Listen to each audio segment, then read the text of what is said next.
नमस्कार। भारतवर्ष का गौरवशाली इतिहास यूट्यूब चैनल में आप सभी का हार्दिक स्वागत है। आज की वीडियो में हम भाब्रू वैराट लघु शिलालेख के बारे में जानकारी प्राप्त करेंगे। सम्राट अशोक इस अभिलेख में संघ के प्रति अपनी निष्ठा व्यक्त करते हुए बौद्ध भिक्षुओं को यह बताने की चेष्टा करता है कि धर्म ग्रंथ कौन से हैं जिन्हें भिक्षु और भिक्षुओं को पढ़ना चाहिए और उसके अनुसार आचरण करना चाहिए। राजा के द्वारा भिक्षुओं को दिए गए आदेश से ऐसा प्रतीत होता है कि वह स्वयं को बौद्ध भिक्षुओं को अनुशासित करने वाला अधिकारी समझता था। सम्राट अशोक द्वारा भिक्षु और भिक्षुणियों को जिन 7 ग्रंथों का अध्ययन करने का निर्देश दिया गया है, इस विषय में विद्वानों में मतभेद है कि वे 7 ग्रंथ कौन कौन से हो सकते हैं। B C Law history of Pali literature के खंड 2 में तथा B Bhattacharya Buddhist text as recommended by Ashok में इन ग्रंथों का उल्लेख इस प्रकार करते हैं। पहला ग्रंथ है विनय समुकस अर्थात विनय समुत्कर्ष। यह समझा जाता है कि इसका तात्पर्य धम्मचक्र पवत्तन सुत्त, पातिमोक्ष, तुरठक सुत्त, सपुरिस सुत्त, सिगालोवाद सुतंत अथवा अथवस वग से में से किसी एक से हो सकता है। दूसरा ग्रंथ है अलियवस अर्थात आर्यवंश। इस सुत्त में बुद्ध ने कहा है कि भिक्षुओं को कपड़े, खाने और रहने के प्रति असंतोष नहीं प्रकट करना चाहिए। उन्हें जो कुछ मिल जाए उसमें उन्हें संतुष्ट रहना चाहिए। तीसरा ग्रंथ है अनागत भय। यह अंगुत्तर निकाय का अनागत भयानी सुत्त हो सकता है। चौथा ग्रंथ है मुनि गाथा। यह कदाचित सुत्त निपात का मुनि सुत्त हो सकता है जिसमें बुद्ध ने मुनि की व्याख्या की है। पांचवा है मौनेय सुत्त। यह कदाचित सुत्त निपात का नालक सुत्त है जिसमें भिक्षुओं के आचरण का विवेचन किया गया है। छठवां है उपति सपतिसन सुत्त।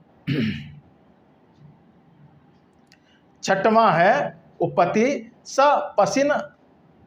कुछ विद्वान इसे मध्यम निकाय का रथ विनीत सुत्त मानते हैं तथा कुछ अन्य से सुत्त निपात का सारिपुत्त सुत्त मानते हैं। सातवां ग्रंथ है लाघुलोवाद। यह मध्यम निकाय का राहुलोवाद सुत्त हो सकता है। यह लघु शिलालेख राजस्थान के विराट नगर के बीजक डोंगरी से मिला था। इस अभिलेख को 1840 ईस्वी में अंग्रेज अधिकारी कैप्टन बर्ट ने खोजा था। कैप्टन बर्ट ने इसे भाब्रू शिविर में रखा था, इसलिए इसका नाम भाब्रू अभिलेख तथा मूल स्थान के नाम पर इसे वैराट शिलालेख अथवा भाब्रू वैराट शिलालेख भी कहा जाता है। इस अभिलेख के भाव इस प्रकार हैं। प्रियदर्शी राजा ने मगध के संघ को अभिवादन कहा। उसके लिए वह बाधाओं का अंत और सुख की स्थापना चाहता है। भंते, आप लोगों को ज्ञात है कि बुद्ध धर्म और संघ के प्रति मेरी कितनी श्रद्धा है। भदंत, जो कुछ भी भगवान बुद्ध ने कहा वह सुभाषित है। भदंत, मैंने जो कुछ भी धर्म के बारे में देखा है एवं वह जिस प्रकार चिरस्थायी होगा वह मैं कहता हूँ। भदंत, ये धर्म पर्याय हैं।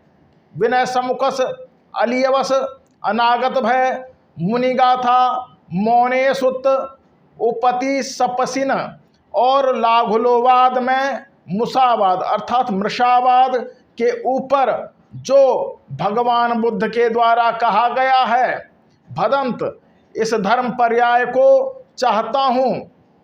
बहुत से भिक्षु भिक्षुणियाँ इन्हें निरंतर सुने और इनको उपधारण करें। इसी प्रकार उपासक उपासिकाएं भी। भदंत, इसलिए लिखवाता हूँ कि लोग मेरा अभिप्राय जानें। इस प्रकार हमने वीडियो के इस भाग में भाब्रू वैराट लघु शिलालेख के बारे में जानकारी प्राप्त की। अगली वीडियो में हम सम्राट अशोक के प्रथम स्तंभ लेख के बारे में जानकारी प्राप्त करेंगे। मेरे साथ जुड़े रहने के लिए आप सभी का बहुत बहुत हार्दिक धन्यवाद। नमस्कार।